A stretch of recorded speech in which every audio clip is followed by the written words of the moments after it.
Mr. Cekada, I'm actually really grateful you're here and really relieved by your nomination. Your years in dedicated service are something I have a lot of just a lot of respect for and gratitude for. I've met so many ATF agents over the years and have found them to be remarkably committed professional public servants. And the fact that you would lead the agency that has so many means a lot to me. I'm worried, obviously, about the direction of the ATF. I have been for years since I was a mayor, and we found out that the overwhelming majority of our gun crimes were done with people who acquired guns illegally. If we were just enforcing the laws, we could have driven down violence as much as I advocate for other gun safety laws. The ones we have right now, should the ATF be given the resources and manpower to enforce the law, we could save a lot of lives in our country. And so, unfortunately, that since the president's inauguration a year ago, the ATF has really been under attack, further attacks from the gun industry and high-ranking administration officials. Trump proposed gutting the ATF's budget by $400 million, already starved as an agency. The administration has diverted thousands of ATF agents away from investigating illegal firearm trafficking, bombing, tax evasion, and tracing guns from violent crimes to their perpetrators to instead do immigration enforcement. And this has primarily resulted in the rounding up of nonviolent immigrants and not getting weapons out of the hands of people that are doing horrible things with them.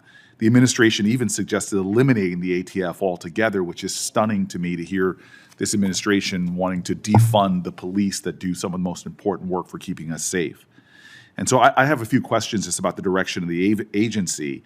And I just want to emphasize, again, my gratitude that you're up for this position, but the importance of you maintaining your independence and not giving the gun industry or others who want to defund you any sway over the decisions you make. And so I just want to say for the record, if you can just state, do you think abolishing or defunding ATF would risk public safety? Good morning, Senator. Thank you for your comments. I think ATF plays a pivotal role in America's communities on reducing violent crime. And although I can't control the budgets, I think there would be a negative impact on America's communities. Thank you very much. A simple yes would have sufficed, but I appreciate that. So this legislation is obviously misguided. I hope that you will take steps to ensure that the ATF is fully staffed, fully resourced, able to get its mission to protect the public from violent crime. Since 2007, when I first met with the head of the acting head of the ATF, they just told me the blunt truth about how much more they could do with more officers, and I hope that you'll advocate for that. The diversion of agents to conduct immigration enforcement. We know that Trump authorized ATF agents to conduct arrests of immigrants without permanent legal status. By September, about 80% of the ATF's roughly 2,500 agents had been assigned to the Immigration Task Force at some point. How many ATF agents are currently assigned to the Department of Homeland Security to conduct immigration enforcement? Sir, ATF has never had more than about 75 to 100 agents on a day working on immigration enforcement in support of ICE and HSI. So you said about 100 and currently at any time? No more than 100 at any given time. Okay. Have the diversions impacted ATF's capacity to enforce our national firearms laws? Not from our perspective. ATF in those operations has been focused on offenders that were illegally armed with firearms, MS-13, 18th Street, illegal aliens that have... No, I'm well aware and frankly grateful for the work that you do. It's just hard for me to believe that 100+ agents taken out of that important work going to arrest people with no criminal records is not taking you away from your work. More agents doing that work, I find, would probably help keep us much safer from the violent crime that is most concerning to the American public.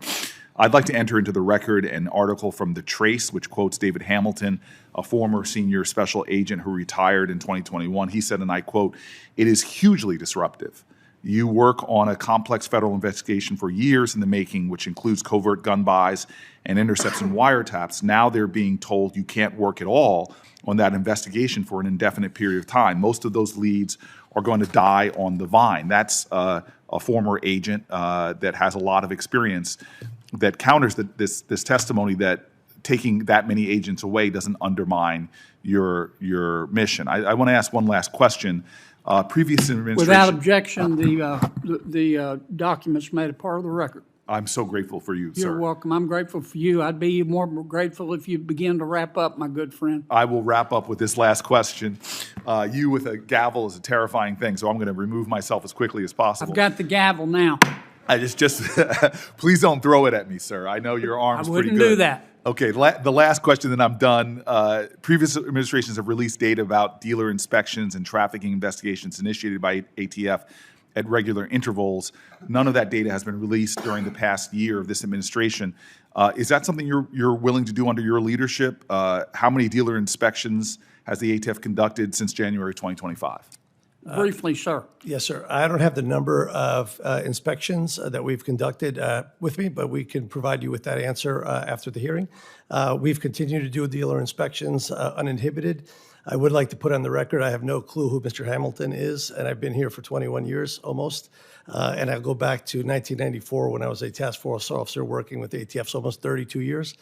We are working Title III, RICO gang cases. I challenge his statement as to the work that ATF is doing. We do have about 100 people working on immigration enforcement, but we are not impacting violent crime in a negative way as a result of that work that we're doing with Title VIII. Senator Schmidt.